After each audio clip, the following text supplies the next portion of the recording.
The World According to Humphrey by Betty G. Burney. Chapter 9. The Art of Self-Defense. Okay, I was having a great week, no doubt about it. Not only did I get the blue ribbon on Wednesday, but on Thursday the class got a long letter from Miss Mack. She included a picture of her standing by a waterfall next to some very strange-looking creatures. They look like hairy pigs or raccoony dogs. These are coatis, Mrs. Brisbane said, reading from the letter. Pronounced coatis.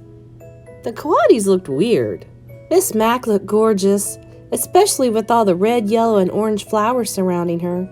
How I wished I could be there with her, except maybe for the fact that those coatis might not be hamster-friendly.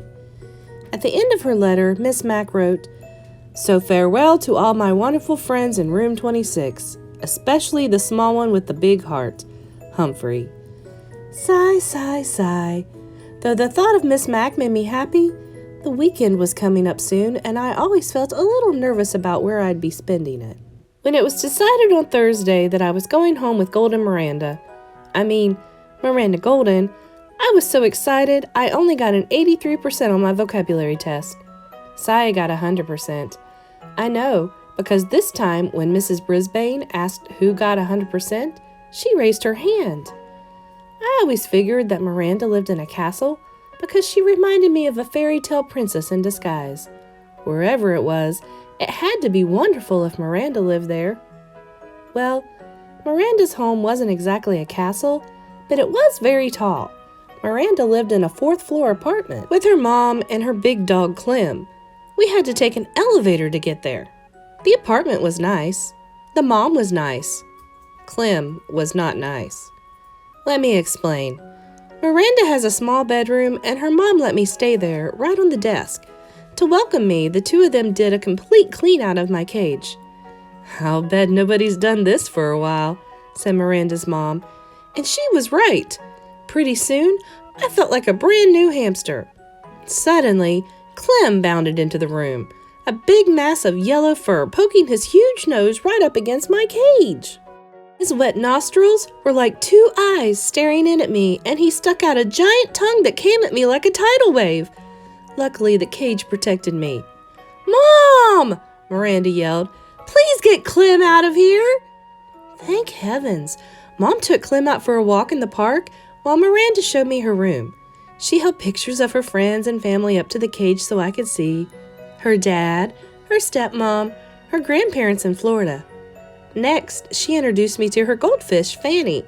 She wasn't much of a conversationalist. I squeaked, "Nice to meet you, Fanny," and she said, "Blub." I was thinking about how wonderful it would be to live with Miranda all the time when Clem returned from the park and galloped into the room. "Clem, stay out!" Miranda shouted, but Clem just wagged his tail and barked. Miranda closed the door so the dog had to stay outside, but we could still hear him whining and crying like a baby out in the hall. Still, just being with Miranda made everything seem golden until her mom called her to go shopping. Miranda protested. Good girl. But Mom didn't want her to stay inside on such a nice day. She had no choice, unless she was rude to her mom, which Miranda never would be.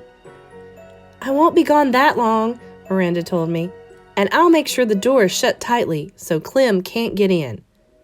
Everything would be all right, I assured myself. After all, Miranda had said so. I was all set to get in a good daytime snooze. But as soon as the door to the apartment closed, Clem started whining outside the room. I could hear his big paws up on the door, trying to push it open. I was a little nervous, but Miranda had assured me I'd be all right. After all, she wouldn't be gone long. Then I heard it, the slight turning of the doorknob as Clem flung himself at the door repeatedly. What a barbarian he was! Suddenly, the door swung open and Clem burst in and ran straight to my cage. I tried to distract him by spinning on my wheel. I can do that for hours if necessary. I thought the spinning wheel might even hypnotize him, like in an old movie I seen with Miss Mack. Miss Mack, where was she when I needed her? But apparently, all that spinning just excited Clem more.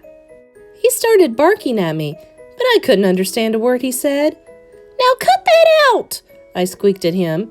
That just seemed to make him even more hot and bothered. He plopped his front paws up on the desk and stuck his nose against the cage door, near the lock. The lock that doesn't lock. "Easy now. Calm down," I squeaked soothingly at the beast, but he kept poking his nose at the cage, showing me his huge tongue and the huge teeth around it. And let me just say that Clem could stand some breath mints. He poked the lock again and again. I knew if he jiggled it enough, the door would swing open and I'd be history. Poor Miranda would never know what had happened to me. She might even cry. I couldn't stand the thought of Miranda crying. I hopped back on my wheel and started spinning with all my might, hoping to buy some time. Clem pulled back for a moment and stared at the wheel going round and round. Let me just say, I'm glad that Clem is about 2/4 low in the brain department. Phew!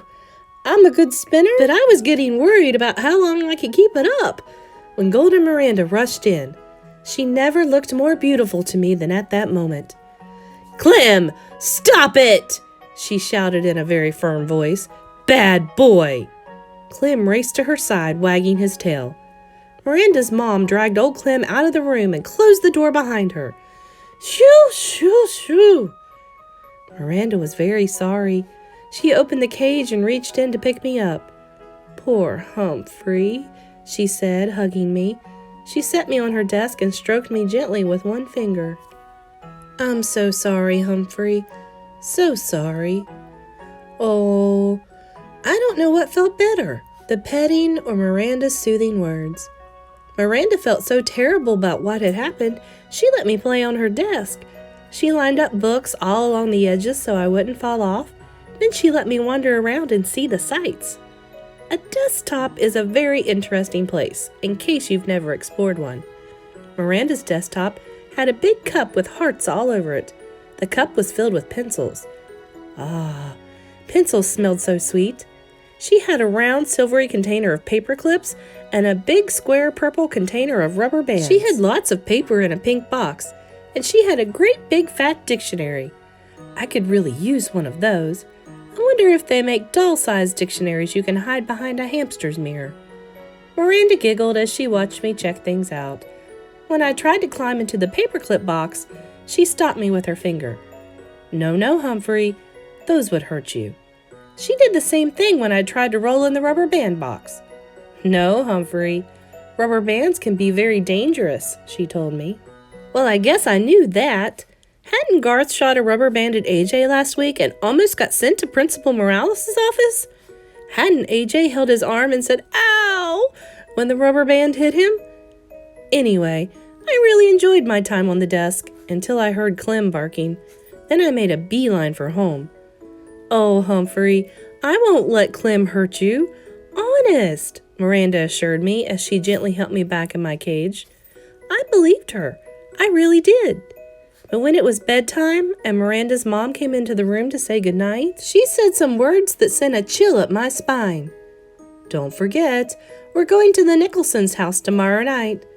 Miranda protested. "I hate to leave Humphrey. Clem gives him such a hard time."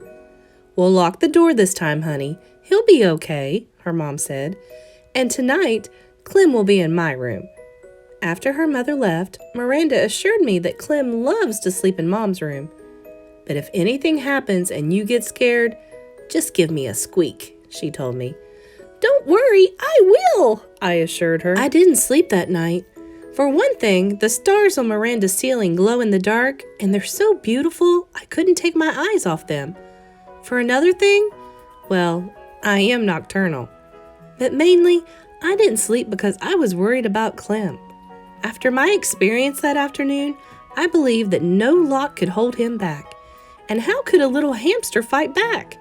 What weapon would I have against a big, hairy, bad-breathed, small-brained creature? What weapon indeed? I had an idea. Clem hadn't made a peep for hours, so I took a chance and quietly opened the lock that doesn't lock and dashed across the desktop to pick my weapon, just in case of another encounter with Clem. Then I scampered back to the cage with it and quietly closed the door. I hid my weapon behind my mirror, next to the notebook where no one could find it. Then I managed to get 40 winks or so of sleep around sunrise. Miranda and her mom kept Clem out of my sight all day until it was time for them to go to their party. "I'm still worried," said Miranda.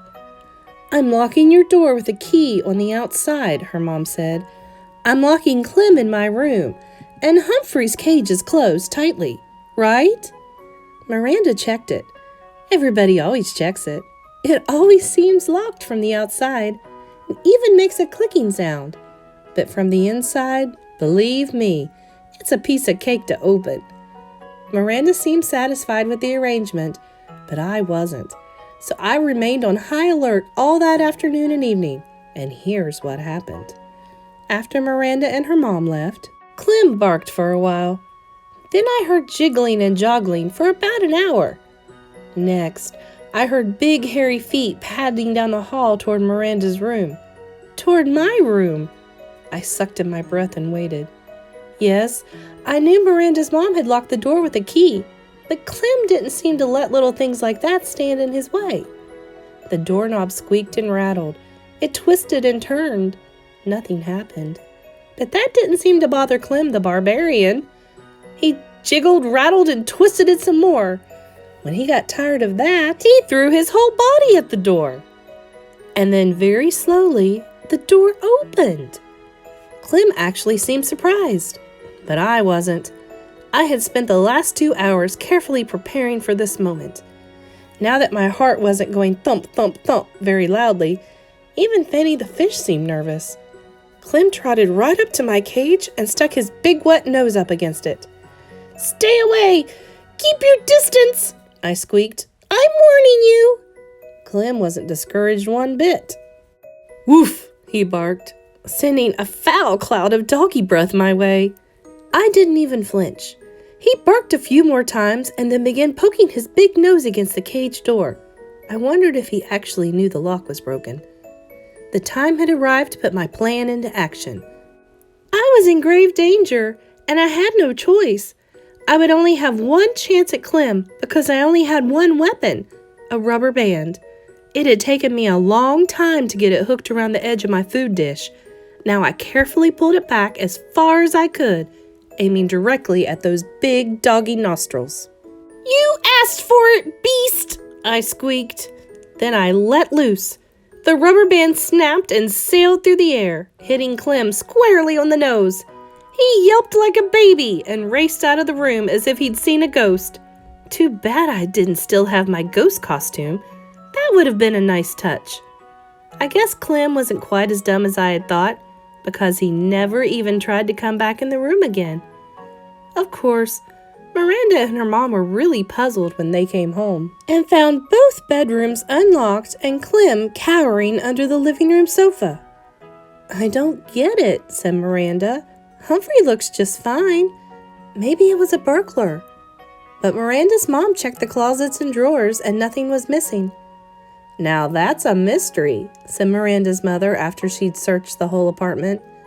Miranda stared at me, shaking her head. "If only Humphrey could talk," she said. "But I can, if you'd just listen," I told her.